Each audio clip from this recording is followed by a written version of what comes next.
going on, guys? It's your girl Lala coming at you. Welcome back to another episode of the challenge War of the World, episode 13. We get back to the challenge and we're on the killing floor, and this is where Wes asked if anyone wanted to volunteer, and of course the person that has been talking shit the entire season is all of a sudden as quiet as a mouse. The quietest person in the room is Polly. No volunteers, TJ says, which leads me to believe that he would have given Polly the opportunity to go up against Kyle, but that just proves he's a punk and he's not about anything. He's just a chihuahua who's gonna bark and bark and bark and let other people do his dirty business for him. It ends up being that they put Kyle in. Kyle goes down, and honestly, this is the headbanger that we wanted to see Polly and Kyle go at it with each other, but because Polly is too scared to go up against Kyle, he decides to just put Kyle in himself, and Kyle has to basically choose between Theo, Wes, and Hunter, and obviously he's going to choose Theo. He wasn't going to choose the two people on his side that have been rocking with him the entire season. So this is one of TJ's favorite eliminations, by the way. We find out it's going to be a best of 3.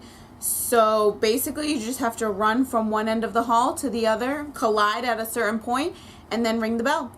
First person to ring the bell twice wins, and the other person goes home. This was really a tough elimination to watch because I was rooting for Kyle the entire time. I'm sitting there screaming at the television, and I don't understand why Polly or Cara even had a voice to begin with. I was pretty upset that they were cheering, and Polly was like, oh my god, you know,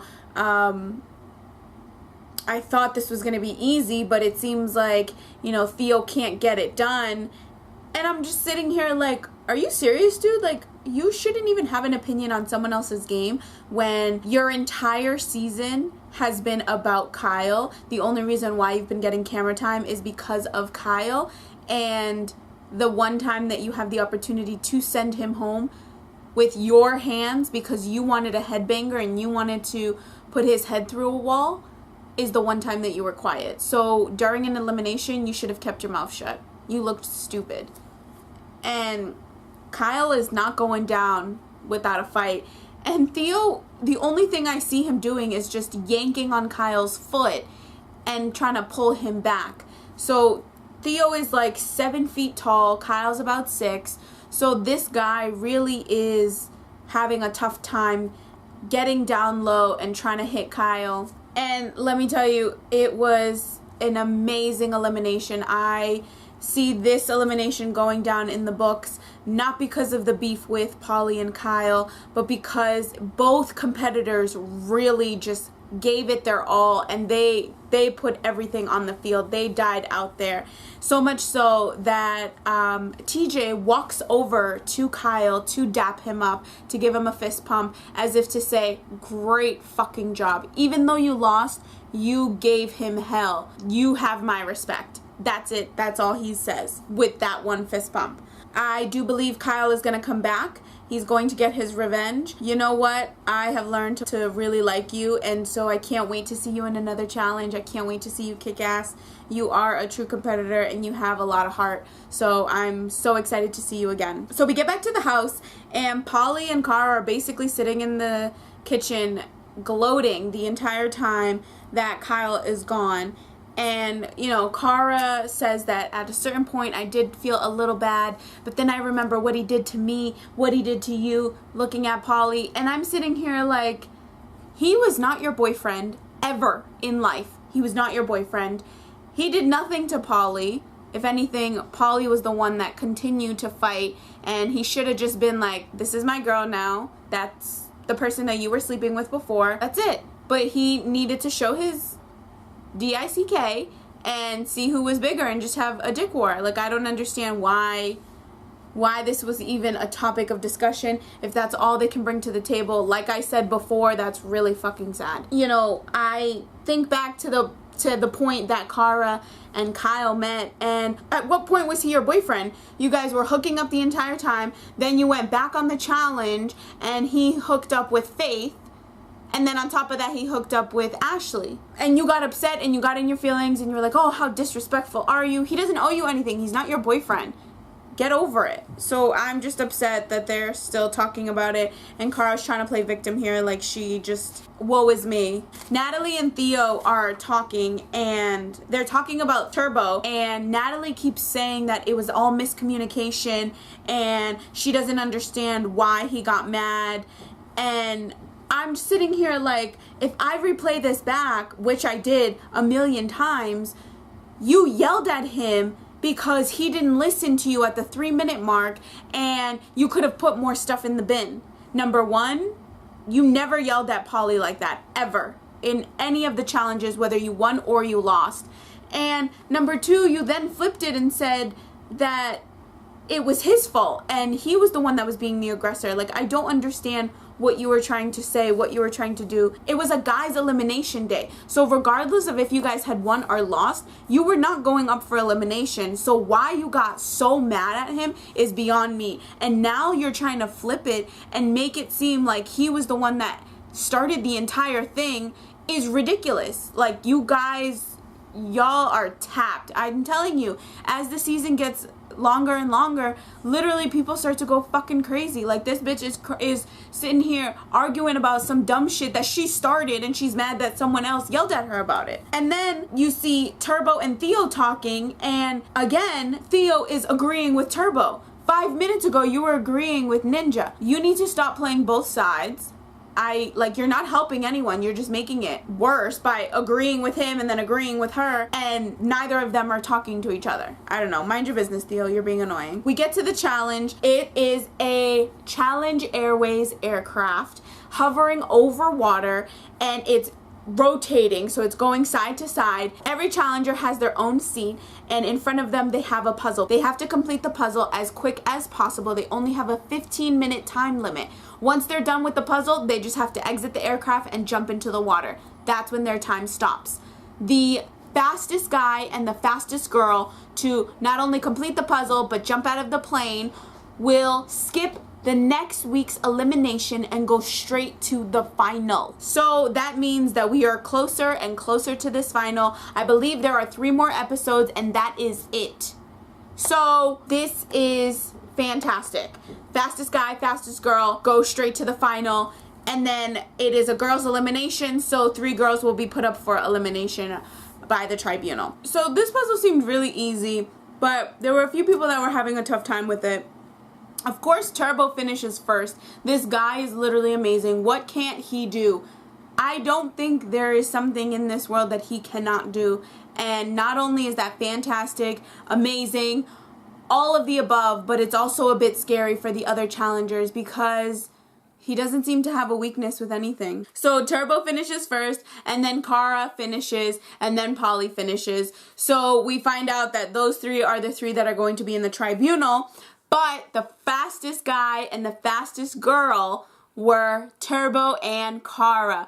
Turbo is going straight to the final, his first challenge ever, and he is automatically to the final. Kara, this is her 3rd time going to a final without ever seeing an elimination floor, which is, I think she surpassed Veronica and Jody. I believe those were the only 2 ever in challenge history to have gone to 2 finals without seeing any elimination. This is Kara's 3rd final, so she is making history in the challenge books. Don't get me wrong, I really like Kara as a competitor, but as her personality with Polly really just gets my blood boiling, and I don't like that. She's a fellow Bostonian, and I really don't appreciate how she's representing us out on the challenge floor. And, you know, at one point, Dee was the one that was crying, and I did not feel bad at all. In fact, I was laughing that she was crying, and then Maddie goes, "You can do it, Dee, you can do it. I know you can. Just do it. Face your fears, girl. You're strong." She literally makes me want to be a better person because I instantly felt bad for what I was thinking. Maddie, I just freaking love you. So we get to the nominations, and Polly wants to pick Dee. Obviously because he wants to somehow get through Wes, and Dee would be the next person that would be on his chopping block for a girl's elimination. Turbo picks Natalie. He said that he prayed to God that he wanted both girls to be put up for elimination, and that is exactly what he got. Turbo's a great person. I'm just not so sure about Ninja and D at this point.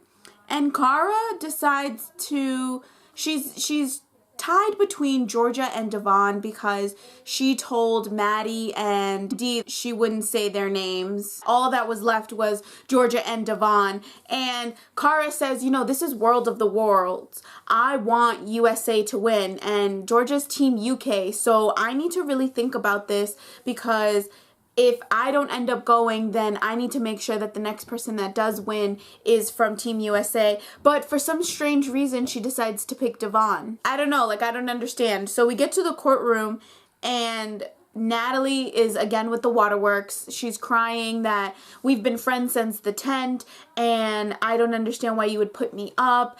And, you know, like, it was just miscommunication. Just basically going around the word, I'm sorry, and continuing to blame it on him.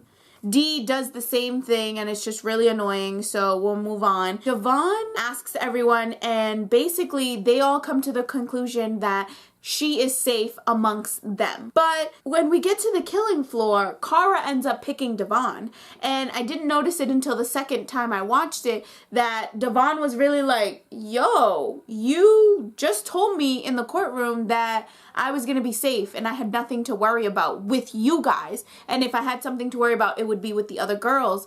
But you're sitting here picking me on the killing floor? Like, you're weak as hell. They end up picking Dee, which is great. This is exactly what I said last week. Rewind the tapes. That is what I said. And Dee, of course, picks Devon, like I said they would. The next episode, we get a little teaser that they have to pull this rope, and they're standing on this big block, and basically they have to hold on to it as long as possible. That's all I know. Then they show a quick clip of the next challenge, and someone is getting hurt. I believe it's Polly, but I cannot confirm because they have a leg tattoo. I'm not sure if it's Hunter, if it's either Hunter or Polly. I hope it's Polly. Get hurt, go home, goodbye. Yeah, that was it. That's it. That's the end of the episode. Let me know what you guys think in the comments down below. Who do you think is gonna win in the next elimination? That's the next episode. I honestly think Devon is gonna come for the win. I hope she comes for the win. Like, she has more to lose than anyone else in that house. She has a daughter. She knows what she's fighting for, and it's not just for her. It's not for a selfish reason. It's to make sure that her daughter is set for life. So I think more than anyone in that room, she has the most heart. So I'm pushing for her. I hope you guys are too. If you're not, let me know what you guys think. Hit me up in all my social media. Put everything in the comments down below. If you guys have a new show that you want me to review or whatever, let me know. The challenge is almost over, but I know that they will always put another challenge right after. Bye! Hey, hey.